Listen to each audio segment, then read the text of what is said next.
Un cycle de vie logiciel, c'est simplement le logiciel avant d'être créé, il y a une première idée. Donc l'idée, elle vient d'où en général? C'est parce que l'entreprise ou l'organisation, elle a une problématique. Soit c'est un problème extérieur à l'organisation, soit c'est une problématique intérieure. Par exemple, elle a fait une acquisition d'une société et elle doit merger des systèmes d'information différents. Mais ça peut être un changement de réglementation, donc ça vient de l'extérieur. Ça peut être un nouveau concurrent. En contrainte interne, ça peut être tout simplement un nouveau produit, un nouveau service ou peu importe, un changement de processus métier. Donc ça, c'est le déclencheur d'un besoin qui est de faire évoluer, pas que le système d'information, mais là on est dans le cas des systèmes d'information. En tout cas, il y a un besoin et il faut y répondre. Donc, comment on peut y répondre? On peut y répondre en changeant les processus métiers, en changeant plein de choses qui ne sont pas liées au système d'information. Et puis, évidemment, on peut y répondre aussi en modifiant ou en créant un système d'information, un logiciel. Donc ça, c'est le tout début, le déclencheur en fait du cycle de vie logiciel. Il y aura une phase de développement où on va réfléchir à la faisabilité et à l'opportunité de répondre à ce besoin. On peut très bien décider, finalement, il y a un risque peut-être, mais on y répondra, on va faire une gestion par le risque et non pas en anticipant, en créant une réponse. Donc ça, c'est toute une phase de développement dans le cycle de vie. Ensuite, vous avez, pendant ce cycle de développement, un projet qui va se lancer.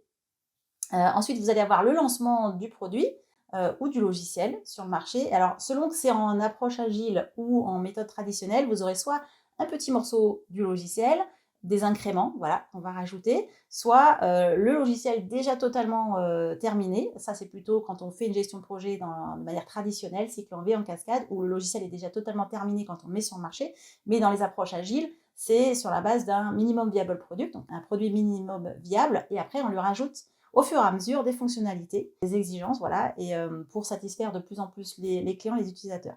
Donc il y a cette phase de lancement, ensuite il y a une phase de croissance du logiciel où il est utilisé à plein rendement comme n'importe quel produit qui ne soit pas logiciel.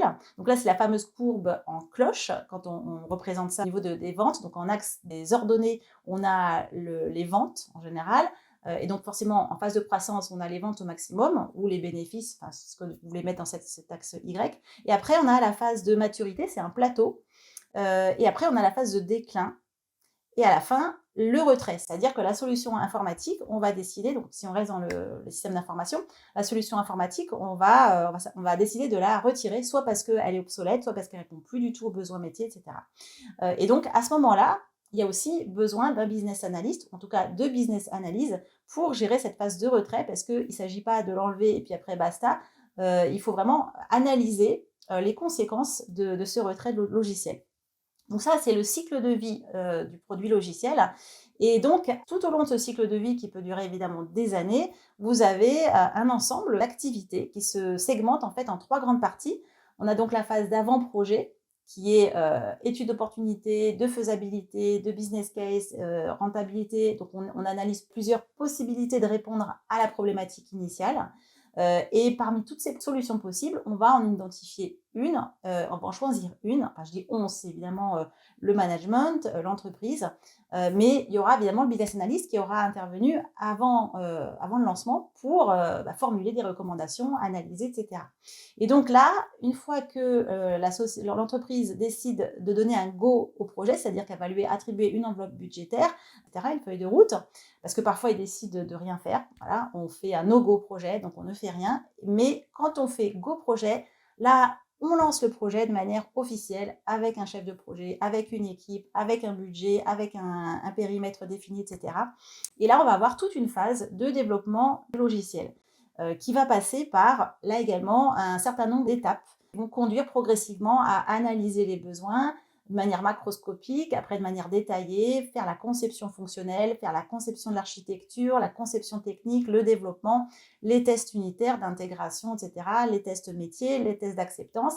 À la fin, on va livrer et déployer soit le logiciel dans son intégralité, soit des briques de logiciel en fonction de la gestion de projet qu'on a choisi. Et on va faire un go live et donc une mise en production du logiciel ou d'une partie du logiciel. Donc là, le business analyst aura intervenu à certaines étapes de cette gestion de projet. Et lorsqu'on va mettre en production le logiciel ou une partie du logiciel, On va rentrer dans ce qu'on appelle une phase de garantie. Donc, l'entité réalisatrice, que ce soit la direction du système d'information de l'entreprise ou une société externe, va assurer pendant un certain temps contractuel une phase de garantie pour s'assurer qu'il n'y a pas d'erreur, en tout cas pour corriger tout ce qui est nécessaire de corriger. Puis à l'issue de cette phase de garantie, par exemple 2 mois, vous allez rentrer dans une phase de maintenance. Et donc la maintenance va s'échelonner jusqu'à l'obsolescence, jusqu'à la mort de la solution. Et ça peut donc durer évidemment des années.